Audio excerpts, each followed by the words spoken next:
3 महीने के बाद सीमा ने मेरे अब्बू को फ़ोन किया कि अब्बू मुझसे गलती हो गई है, मैं घर छोड़ के भाग गई हूँ, मैंने हैदर से शादी कर ली वाला था, तो उन्होंने मुझे फ़ोन किया था, मुझे बोल रहा था रीमा को बोलो वो मुझसे बात भी नहीं करती। मेरे बच्चे हैं, मैं उनको देखना चाहता हूँ। जी हाँ दोस्तों, वेलकम बैक। उम्मीद करता हूँ कि पूरी यूट्यूब फैमिली अच्छी होगी, खुश होगी। एक नई वीडियो में आप सभी का वेलकम करते हैं। बात करेंगे सीमा हैदर गुलाम हैदर को लेकर। दोस्तों, सीमा हैदर की जो छोटी बहन है रीमा, वो कैमरे के सामने आई दोस्तों, यानी पहली बार जो है वो कैमरे के सामने आई।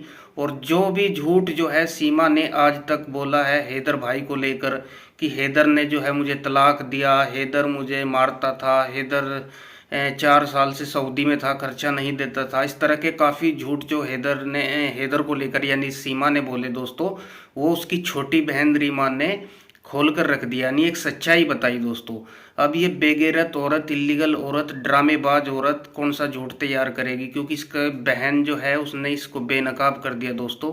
यहीं पर दिखाएंगे मेरे दोस्तों। इससे पहले भी जो है रीमा की वीडियो आई, काफ़ी आपने देखा होगा, यानी वो वीडियो फेक थी। लेकिन आज ओरिजिनल रीमा जो सीमा की बहन है वो कैमरे के सामने आई, और वो अपने बाप को लेकर, यानी इस वीडियो में जो है वो रो भी रही थी।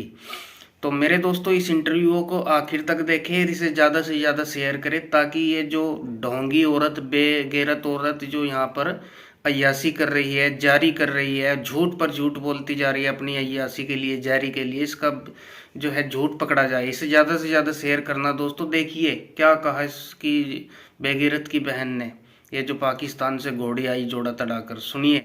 और मैं अपने पैनल पे लिंक डाल दी थी कि आप मतलब आप लाइव आओगे, फिर भी मैं कोशिश करूंगी आपको लाइव लेने के लिए। लेकिन मेरा ना पहला सवाल है, सीमा का कहना है कि 4 साल से हैदर साहब छोड़कर चले गए हैं, तलाक दे दिए हैं और खर्च नहीं देते हैं। इसके बारे में आप क्या बोलिएगा? जी वो झूठ बोल रही है, वो झूठ बोल रहे हैं। अगर हैदर भाई गए थे तो सीमा ने उन्हें भेजा था कि आप जाओ वहाँ पैसे कमाओ, बच्चों का फ्यूचर हम बनाएंगे, उनको पढ़ाएंगे लिखाएंगे, उनके लिए घर लेंगे। सीमा ने उन्हें खुद भेजा था। सीमा झूठ बोलती है। हैदर भाई हर महीने में सीमा को खर्चा देता था, 70-70 हजार, 50-50 हजार भेजता था, और वो झूठ बोल दिया। अगर हैदर भाई ने उसे तलाक देके वो चले गए थे तो हैदर भाई हमसे भी तो बात करते थे, वो भी सीमा ही हम बात करवाती थी उससे। और लोग ये भी तो पूछेंगे हमसे कि कैसे? आप मतलब पहली बार आप गुड़िया के पैनल पे आए हो, तो आप इसके बारे में बताइए।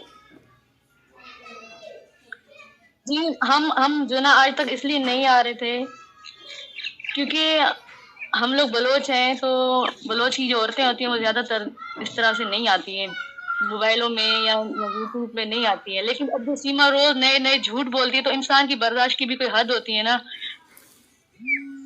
तो अब जो हमारी जो बर्दाश्त है ना वो खत्म हो चुकी है। और हम चाहते हैं कि हमारे बच्चे फरहान फरिया मुन्नी जो है वो वापस आ जाए, अपने मुल्क आ जाए, अपने बाप के साथ रहें, पढ़े लिखे अपना फ्यूचर बनाए। वहाँ बच्चों का क्या फ्यूचर होगा? खुद तो सारा दिन नाचती रहती है, बच्चे क्या सीखेंगे? यही सीखेंगे ना कि हमारी माँ तो नाच रही है, हमें भी नाचना चाहिए, जो हमारी माँ ने किया हमें वही करना चाहिए। हाँ हाँ, वो तो पता है। सीमा, दूसरा सवाल है मेरा कि सीमा का ये कहना है, रीमा जी, मैं मतलब मेरा दूसरा सवाल है, सीमा का ही सवाल में बात मैं पूछ रही हूँ। सीमा का ये कहना है कि हैदर साहब जुम्मे के दिन वो मेरे घर में मतलब मुझे मारते थे और मेरे आंखों में मिर्ची डालते थे, और कोई भी लड़की अगर ससुराल में उसको मारा जाता है तो वो अपने माँ के पास फ़ोन करती है, अगर माँ नहीं है तो अपने बहन के पास फ़ोन करेगी। तो ऐसा कभी सीमा फ़ोन किया था? जी नहीं, वो सीमा झूठ बोलती है। ना कभी हैदर भाई ने उसे मारा है, ना कुछ किया है, ना मिर्चें डाली। अब कौन सा शौहर मिर्चें डालेगा अपनी बीवी की आंखों में, और क्यों मारेगा? सीमा तो हैदर भाई के खानदान में से किसी को घर में आने ही नहीं दिया करती थी, रहने भी नहीं देती थी कि नहीं मैं खुद रहूंगी, तुम्हारे घर वाले आएंगे तो मुझे डिस्टर्ब करेंगे, ये वो होगा, तुम्हारे और मेरे बीच में लड़ाइयां करवाएंगे, यही बोलती थी सीमा ने। तो हैदर भाई से क्यों मारेगा? जो सीमा बोलती थी बेचारे को, हैदर भाई को, वो वही करता था।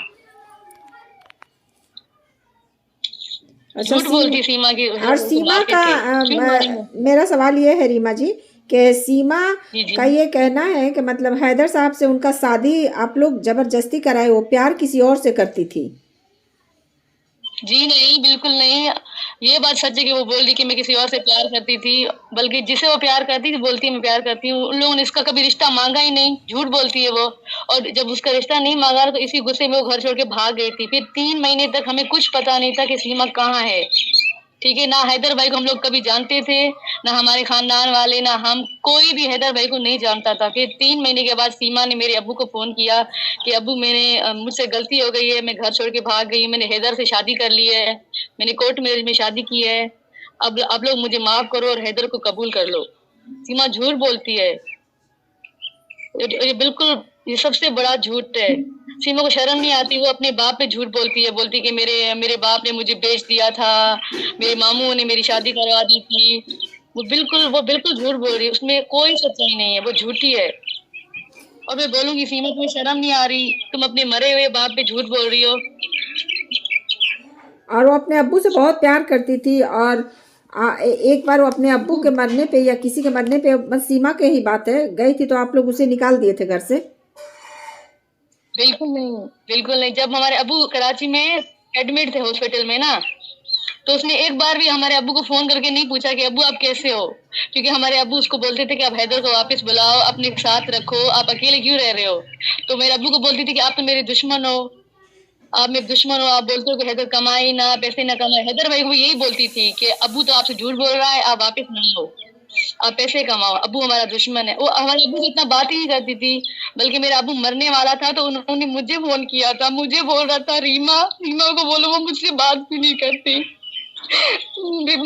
मेरे बच्चे, मैं उनको देखना चाहता हूँ, उनसे बात करना चाहता हूँ। उसको इतनी शर्म नहीं आई, उसका मरता हुआ बाप है, वो बोल रहा है कि उसके बच्चे उसके पास है, उनसे मिले, उनसे बात करे। झूठ बोलती है वो।